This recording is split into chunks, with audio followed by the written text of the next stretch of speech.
Alright, we are back here for round 5. My name is Michael, and... I'm Warren, and we'll have another look at this last game in the league.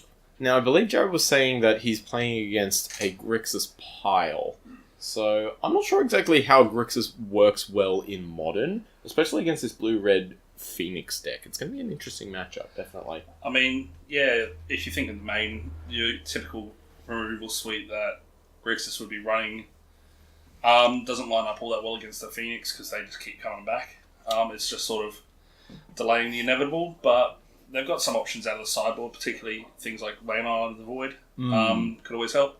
And I've had a little peek at the footage that we're going to be watching now, and it seems to be... It's going to be an interesting match, definitely. Especially because this Grixis deck seems to be either like a kind of like a budget list, or more of just a pile of cards. Yeah, well, obviously they've not done too badly because they've lined up with Jared against in this, and he's gone 3-1 so far, so it's not at the bottom of the league list, so it might be worth having a look. Definitely. All right. Well, let's get into it. Yeah. Oh. Into it. Oh, he's got the die roll. Winner, chicken dinner. That's already pretty positive. A 3-lander. 3 lands, a faithless looting-ish effect.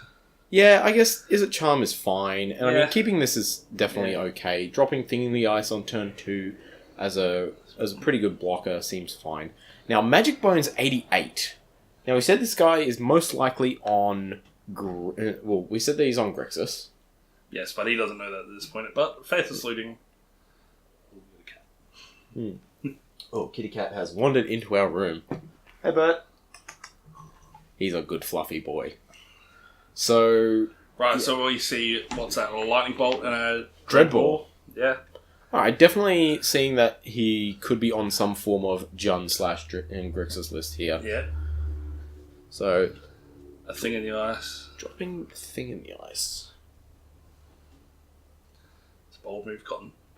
See if it plays off.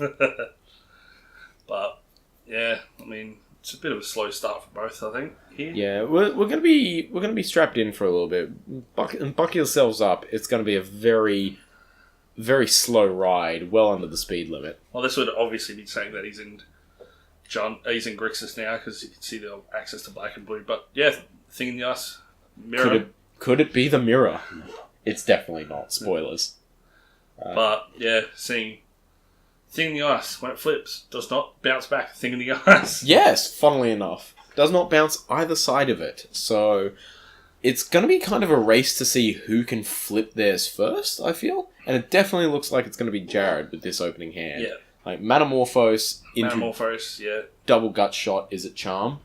Seems like a fantastic Yeah, well, play. he gets Metamorphose here. Get a look at the top. He can go.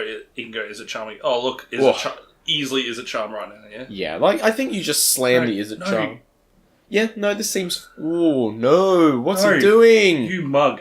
He's- Mug. So he's going for the Is It Charm to shock the Thing in the Ice, and then the double Gut Shot plan, playing the Gut Shot on top of the stack. I mean, and I then guess playing the I other. guess the point here is if his opponent's Thing in the Ice flips next turn, it just puts Arclight Phoenix back to hand, which is That's very true. less than good. And then he's stuck with a 3/2 for 4 in hand, where he needs to effectively draw another Is It Charm. Yeah, or this Looting way he's effect. forcing his opponent to take some action.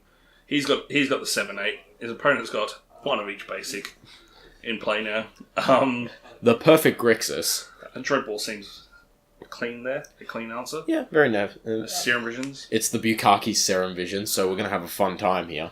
Yeah, well, So I don't know what they were doing with this art. I understand the whole idea of kind of trying to see into the future, but it just doesn't look PG. it's Serum.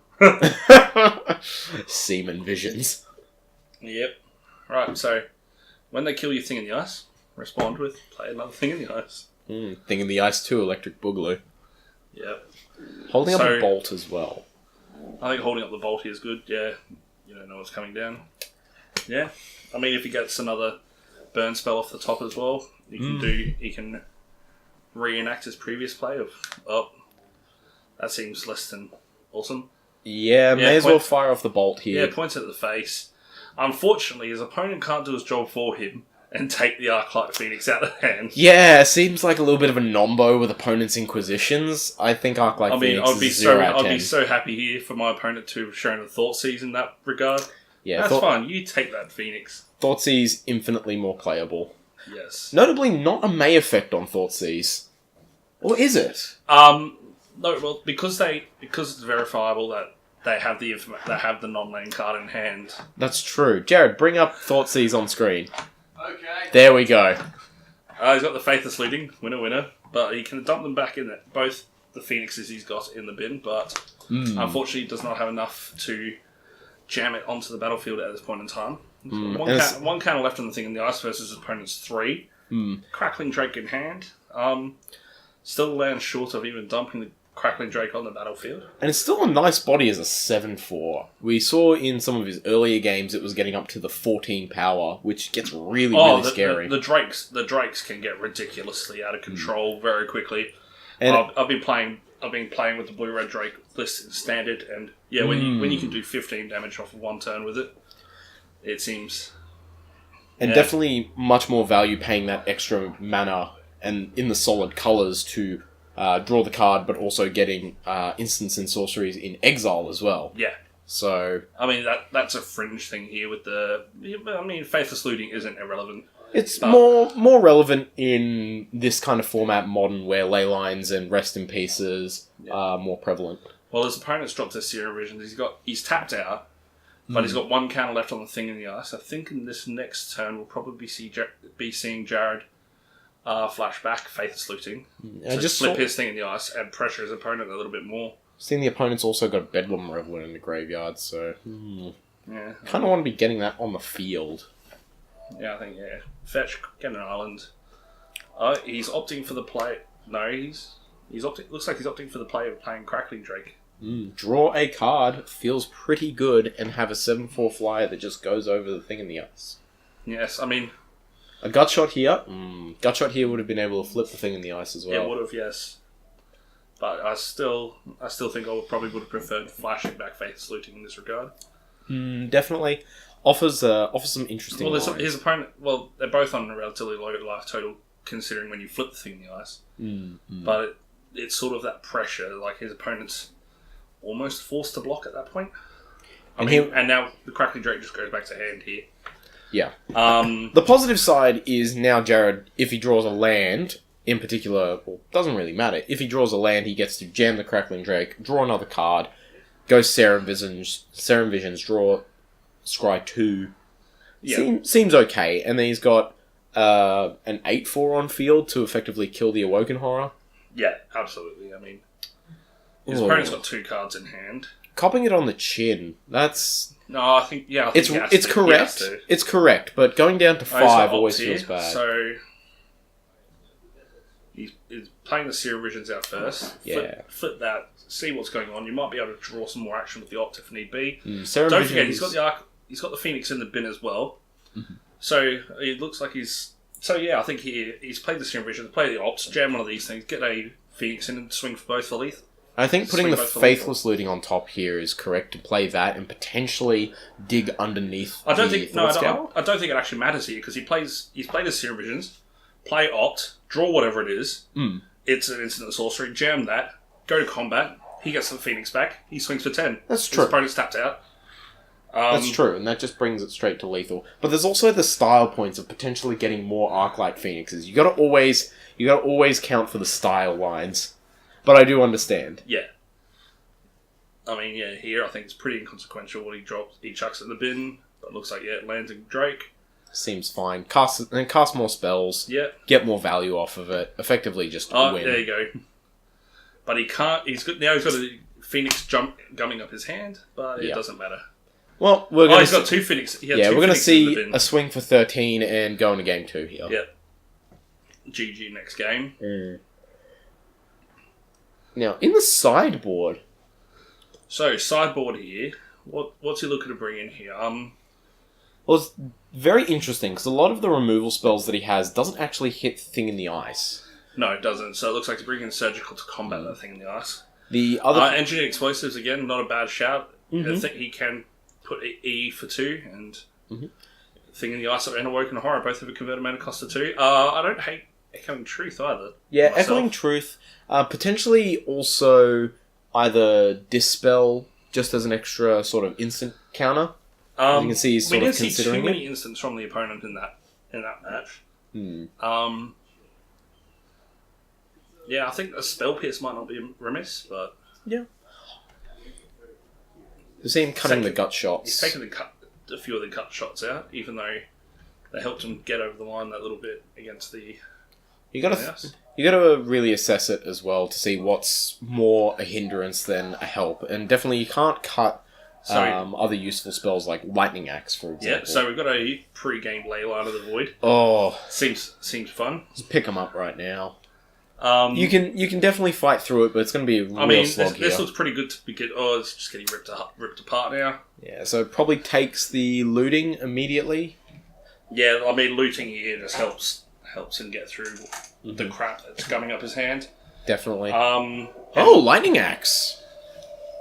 Lightning Axe does do a decent whack of damage. Yeah, it's fair. He can still madness that one out. Oh, not madness that one out, sorry, rather discard the spell for it. Second Drake is not going to be helping him here, not at least until he finds some more lands. No. Yeah. He's looking at the sideboard thinking, well, I fucked up. Where did I go wrong in my life? Maybe it was building this deck. I quite like this deck. It seems interesting in the current meta format of Modern. Yeah. But then again, I know very little about Modern. I play Obliterator and just jam face, so... There's worse things to be doing.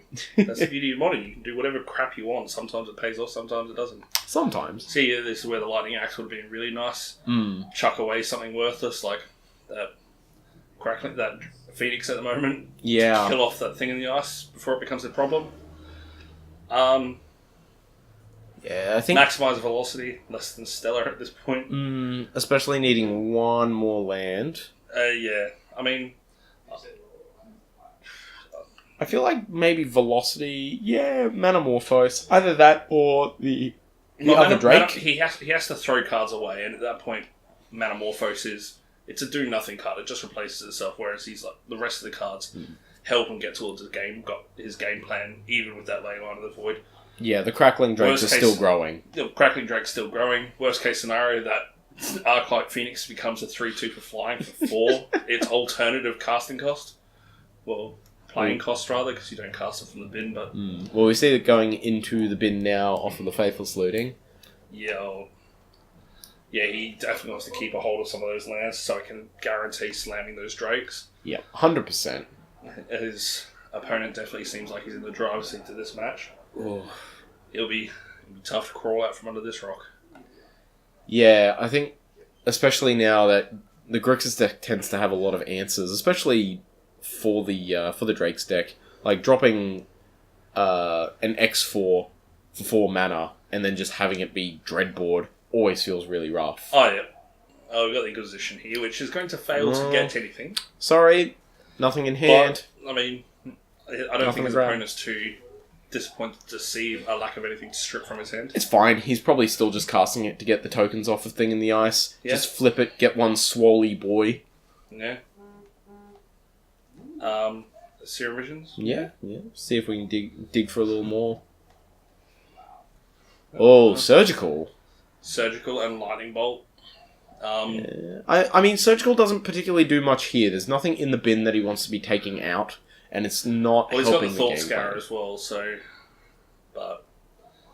Yeah, he hasn't got anything in his opponent's graveyard that he probably particularly wants to strip.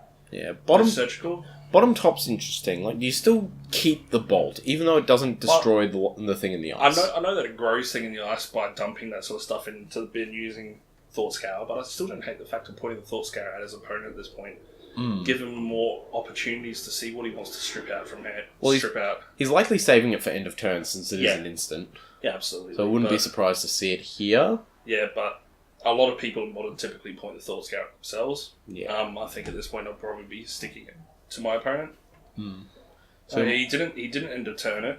No, so it might just be... No, we're going to be seeing a Thought Scour. Straight at the opponent. This is main. This is during his main. Yep. Which, I don't know. He bottomed the surgical extraction, did he? Did he? Yeah. Oh. Because he went lightning bolt draw for turn. He's just drawn. Yeah, no, he bottomed the surgical because there wasn't anything in particular in the opponent's graveyard that he could have ripped out, except maybe like Bedlam Reveler or Inquisition. But Inquisition doesn't really do much against his hand except taking the bolt. In which case he goes, okay, direct it to your face. Yeah. You can't grab anything now. Yeah, absolutely. I mean, but yeah, I thought that was just a bit odd myself, but. Especially sideboarding it in, you'd kind of want to hold on to it for when you need it. So we might be seeing Serum Vision's Drakey Boy. So, I mean, I like having the Opt and Lightning Bolt. Like, Opt, again, doesn't ultimately do a lot here, but it does grow those Drakes up that little bit. But, unfortunately, yeah, he played it before he... Well, we do have the opportunity. We do have the opportunity here. In response to the thing in the ice flipping, he's now able to double bolt it. He can double bolt in response, absolutely. He's just going to fire it off now. Ooh, dangerous, but I think the opponent's F6'd. Yeah. But yeah, also remember that we're not actually seeing a terrible amount of instants coming out of the opponent. It is largely sorcery based. So the risk of doing it in his main phase here is minimal. There's the second one. Better lucky than good. Yeah, at this point I think, he's just like, nah, that on top isn't going to get me there, so I'll just fetch now. Yeah. Hopefully shuffle it away.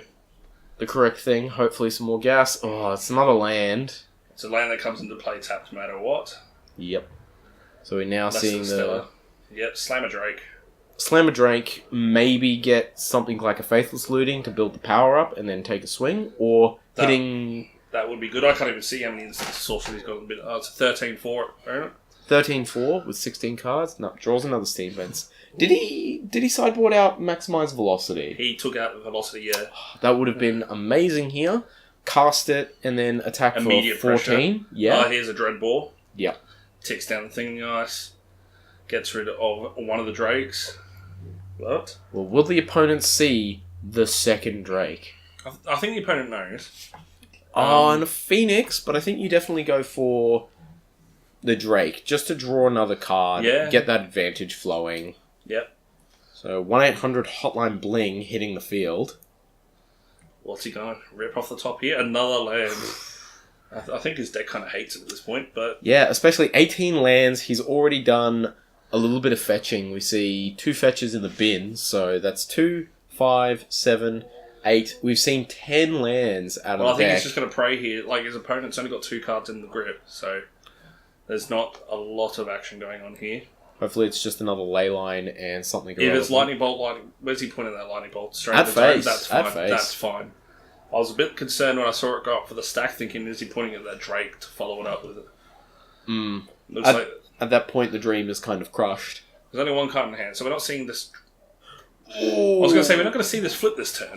No. I still very much doubt we're going to see it flip, but a Bedlam Reveler coming down now is... not bad. Unless opponent is also running Gut Shot. In which case, it will be. That was why I said more than likely not going to see it flip this turn. Not discounting it completely, but... There's always the slight chance. Yes, there is. So we got Metamorphose. I mean, a bit anticlimactic at this point. Jared, that's your exile. You cannot flash back your Faithless Looting. Come on, scrub. So Metamorphose, grow that little bit more. Just that little more. This one hit with the Drake is going to really pressure the life total here. The Surgical being able to strip out some little things. Yeah, absolutely. He slams the Phoenix. The Phoenix goes in with haste. 100%. That's 17, puts the opponent to 2. Yeah. He's able to Surgical take the thing in the ice, so that way there's no more when he eventually does get rid of the thing in the ice. It's probably worthwhile. But even holding it and seeing what else there is to rip out. There's also a Bedlam Reveler in there. Lava Coil as well, depending on how many the opponent might be playing. Lava Coil, no, I don't think we're seeing Lava Coil. It's not standard. Well, it's in the bin currently. Really? Yes, there's one in the bin. Wow. Yeah. That's why I mentioned it. I was that's shocked what I get myself. for running my mouth too quickly. Another Dread Ball. Oh, that feels real bad. So we're getting a prowess trigger and likely seeing this thing of the ice flipping. So that's going to be 7. That's 12 damage coming to face. 2 more cards in hand. Yeah. Oh yeah, that's right. Yeah, we had this discussion. Bedlam Revel is a horror. Yeah. Quite amazing. Yes. So if the opponent has any form of direct face damage, we're just going to have to go to game 3 here. Yeah, well, even as it stands, if he plays one more spell, Thing Ice flips, turns into a 7/8. Bedlam Reveler goes up to a 5. And that's 5x, yeah. Yep, unfortunately goes to 10, swing for 12, and Jared sees it. And, I mean, so close. Very close. So close. Unfortunately, Grixis, alongside Jund, some of the decks that have a lot of answers for many, many decks in the format. Basically, almost being a toolbox of just answers. Yeah. I think this is the one where he actually said he forgot how Leyline of the Void works. Maybe that's why he kept shipping away those. That's why we saw him. I think he thought it was a parallel effect and not one-sided, just his. No, unfortunately not. And then we also saw him trying to flash back the faithless looting. So he's done a small change to the sideboard. What do we have here? We saw Is it Charm come out? What did we see come in? I don't know. I missed it. I wasn't watching. I was going to say, this hand looks really good if there's no Leyline. Oh. And then rip. I can kind of just hear Jared pulling his hair out right about now.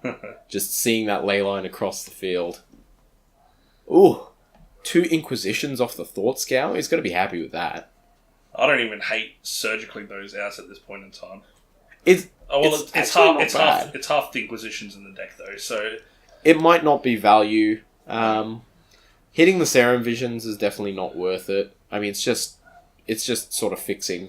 There's an argument for it. A lot of people discount the fact that sometimes it is worth countering or stripping those cantrips. That little bit that gets to filter through your deck, get rid of some of the crap in the deck. It's true. In total, you do get to see 12 cards off of 4 copies. So that's a big chunk. So he's going for a Metamorphose here first, and then he probably followed up with looting. Metamorphose, make blue-red, storm count 1. Faithless looting, storm count 2. Oh, he's got the engineered explosives. Unfortunately, he's tapped out for mana, so he can't put that down on 2 and then take his opponent well. Yeah, it's unfortunate. He's going to have to wait until next turn, but I think that's fine. Pitching Opt and Surgical. I still like keeping the Surgical, but you do need to keep the Scalding Tarn. Oh wait, no, he kept the Surgical. Did he bin another one? Can't see his Graveyard or Exile. Needs to get into the habit of... He has discarded a Crackling Drake. I can see it there on the game action. No, that game action is very, very... that's halfway up. Halfway up. Jared needs to kind of fix the interface a little bit here, but we'll forgive him this time. There is a thing in the ice staring him down. It's unfortunate that it costs so much to do, but I would have loved this turn to go E for 2, blow up E, rip your thing in the ices out of the deck. Screw you. It's definitely a line I would be considering. He pitches the surgical though. Says, no, I don't need it. It's fine. Absolute mug. I would definitely be considering getting rid of the thing in the ices. Then he's just got to worry about the Bedlam Revelers. Yeah. Not as scary of a horror, but still can get out of hand if left unchecked. Yes, but a 3/4 that doesn't flip your stuff to begin with is preferable, I think. Well, to be fair, the thing in the ice does not flip the other thing in the ice, but he's more worried about the Drakes, especially flying over. Well, he's only got a Phoenix in hand. I mean, I guess next turn at this rate, if Axe. I was going to say, does he just start? Oh, Axe deals with this. Axe deals with this thing in the ice as it is. So it lets him keep the engineered explosive. He has to pitch a card to it, or he can just pay the iron price, right? No. No, maybe not. No, because the additional cost for Lightning Axe is pay 5. Yeah, that's my bad. So it's not exactly. He drew the Thought Scour. I don't hate here. Lightning Axe chucking the Thought Scour. Deal with the thing in the ice. Yeah, it seems like a fine line. Looks like maybe Jared's just passing through his He can see what his opponent's looking to do. Yeah. Do it all at instant speed. That's fine. Yeah. Come on, Inquisition. Inquisition me, bruh. Do it! Come at me. Now, again, just a gentle reminder for all of you viewing at home. Remember, Leyline of the Void only interacts with your opponent's graveyard. Mm-hmm. So we've got a collective brutality going on here. Looks like it's been escalated. In response, Thought Scour. Kind of weird play. That's a maximised velocity, but yeah, The I velocity... think Jared's definitely happy to pitch that to the... Yeah, the velocity doesn't seem to do much with the Phoenix, as it already has It pitches haste. the Lightning Axe. That's true. It's a very good pitch. Words I thought I'd never say. Usually it's pitched to Force of Will, but... Yeah. Well, Lightning Axe is basically Force of Will, isn't it? It's the red Force of Will. Exactly. But you pay mana. No, isn't that Fire Blast? Yes. Yes. No. Oh. Pyrokinesis. You were playing that earlier. Pyrokinesis, that's right. We had Warren and I had a little bit of a Goblin vs. Burn match. We played Legacy All-Stars. 5 games. Spoiler alert, Burn won all 5 games. So, yeah, Jared cleans up a Thing in the Ice just to drop his own. But unfortunately is missing a little bit of the... Oh, look, Thing in the Ice. Back with a vengeance. Unfortunately, cannot get rid of it. Well, he's still got the Engineered Explosives on 2. But hitting his But own he can't one... flip his own. He can't flip his own at this rate. He's just jamming the Phoenix, saying, "Stop it." We've both got 04s on the battlefield. But May as now well. we've got a 3-2 that's just going in sideways. It's like tap 4, put you to 18. Oh, the bolt. Oh, savage. Oh, that's got to be feels bad. And the opponent still has 3 cards in hand, and you know it's just all gas. Just all 98 octane going straight into the tank.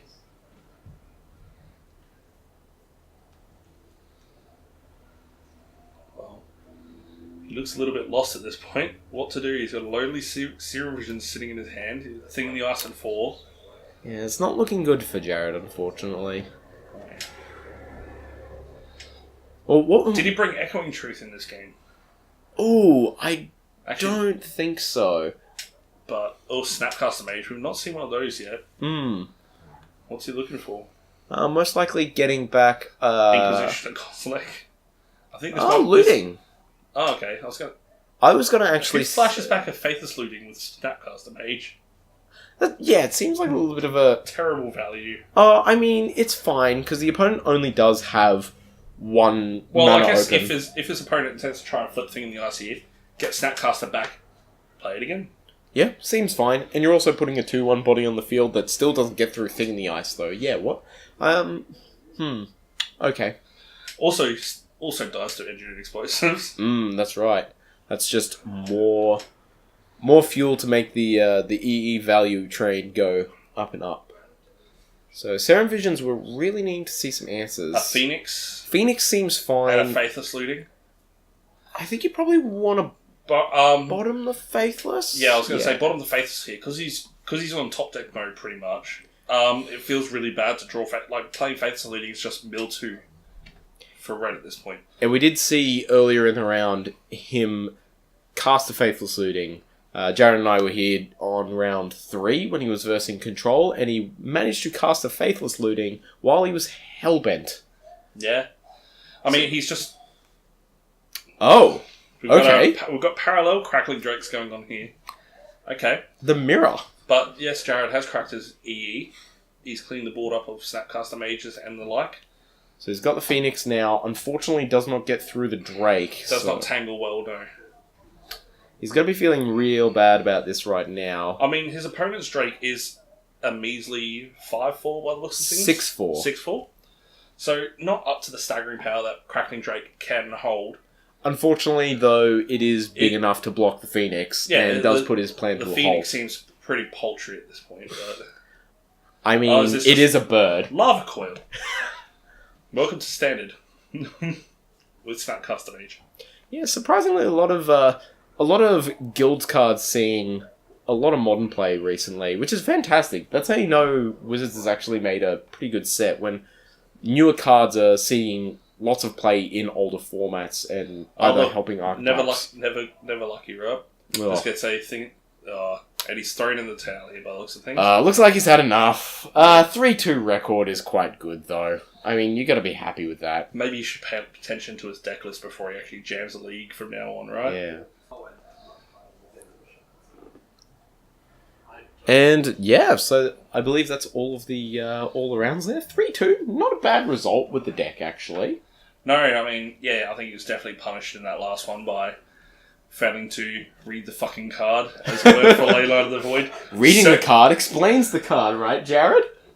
How he passed that judge exam, I'll never know. Or L2. the second one. But yeah, surgical, like, how do you use the surgical to its full extent? Yes. I reckon that could have been quite punishing. Like, his opponent seemed quite light in threats. He was banking on those, the Cracking Drake just in the final, but the thing in the ice was pulling its weight a lot. And Very being able much to so. rip those out earlier would have helped change the layout of that game. And the opponent did have a very good draw of fantastic removal spells, like seeing Dreadbore, Lava Coil, and even some well-placed bolts as well. Just being able to clear Jared's board up really made it quite hard for him to get in that extra damage. Although we did see some good highlights, especially cracking in for 17, putting the opponent to 2, was it? Yeah.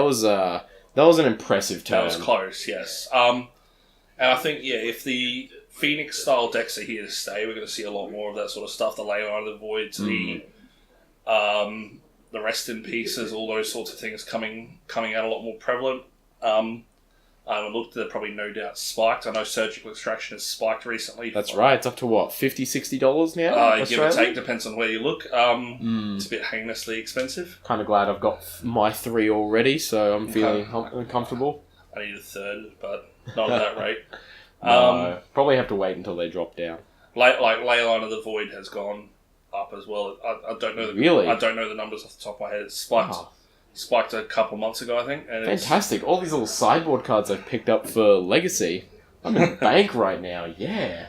What, measly extra $10 per card. Thankfully, Rest in Peace recently got a reprint in Masters 25. So much more accessible to players looking to get some white graveyard hate, definitely. Yeah, I remember when I was drafting Return of Ravnica, we did rare drafts, and I kept picking up things like Rest in Peace. Everyone kept telling me how crap they were going to be. I'm like, it'll be fine. Yeah, exactly. Yeah. It's always like the little cards that tend to surprise you. And they print them for a certain reason.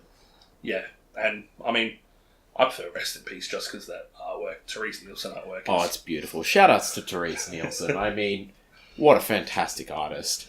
Yeah.